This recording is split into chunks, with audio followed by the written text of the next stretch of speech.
میں پچھلے دنوں وہاں چنوٹ میں ایک کانفرنس میں آیا تھا، فتح مباہلہ کانفرنس، مولانا الیاس چنوٹی دامت برکاتہم کی دعوت پر۔ مجھ سے پہلے کیپٹن صفدر جو پاکستان مسلم لیگ نون کا ہے، MNA ہے، نواز شریف صاحب کا داماد بھی ہے اور ہمارے علاقے مانسرہ کا ہے، میں اسے اچھی طرح جانتا ہوں۔ وہ ایک بہت دینی اور مذہبی گھرانے کا فرد ہے۔ ختم نبوت کے لیے بڑی توانا آواز اس نے اسمبلی کے فلور پہ بھی اٹھائی ہے، وہاں 1.25 گھنٹہ اس نے بیان کیا، ختم نبوت کے عنوان پر گرجدار بیان کیا۔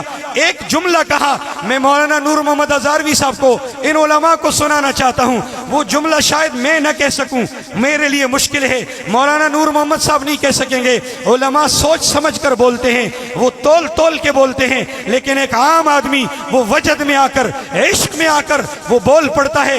اس نے کہا، میں اگر قبر میں چلا گیا، ظاہر موت تو آنی ہے، اللہ کے روبرو میری پیشی ہوئی، مجھ سے میرے رب نے اگر پوچھا کہ کیپٹن صفدر تو نے میرے نبی کے ختم نبوت کے لیے، ناموس کے لیے کیا کیا ہے، تو میں اپنے جیب سے گرین پاسپورٹ نکال کے دکھاؤں گا اور میں کہوں گا، ربا تیرے نبی کی ختم نبوت کے لیے اسمبلی کے فلور پہ بولا تھا، پھر مجھ پر پابندی لگی، پوری دنیا میں کسی کنٹری میں داخل نہیں ہو سکتا، تیرے نبی کے ختم نبوت کے لیے میں نے یہ قربانی دی ہے۔ پھر کہنے لگا، مجھ سے کئی لوگوں نے کہا عدالت میں جاؤ، وہاں جا کے اس کے خلاف اپیل دائر کر دو، اقوام متحدہ میں درخواست بھیج دو۔ میں نے کہا نہیں، یہ تو میرے لیے عزت ہے، عظمت ہے کہ کافر ملکوں میں نہیں جا سکتا، میرے داخلے پہ پابندی ہے۔ میرا جرم کیا ہے؟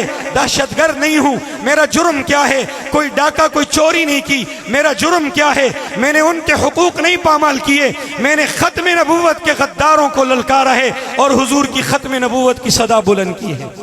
نعرہ تکبیر! خدا کی قسم تیار ہو جائیں، کل قیامت کے دن حضور علیہ السلام اگر گریبان سے پکڑ کے پوچھ لیں کہ میرے ختم نبوت پہ حملے ہوتے رہے، ختم نبوت کے غداروں کو پروموٹ کیا جاتا رہا، وہ کھلے عام سڑکوں پہ آتے رہے، وہ اپنے حقوق کے لیے مظاہرے کرتے رہے، وہ اپنی عبادت گاہیں کھولتے رہے، وہ چینلوں پہ آ کے جو اس گورنمنٹ میں ہوا آج سے پہلے 75 سالوں میں پاکستان کی تاریخ میں نہیں ہوا، چینلوں پہ آ کے بڑا بڑا منہ کھول کے کہتے ہیں مجھے فخر ہے کہ میں قادیانی ہوں، مجھے فخر ہے کہ میرا باپ قادیانی تھا۔ اس سے پہلے کبھی ایسا نہیں ہوا، اس سے پہلے کبھی اس طرح کی حرکتیں نہیں ہوئی۔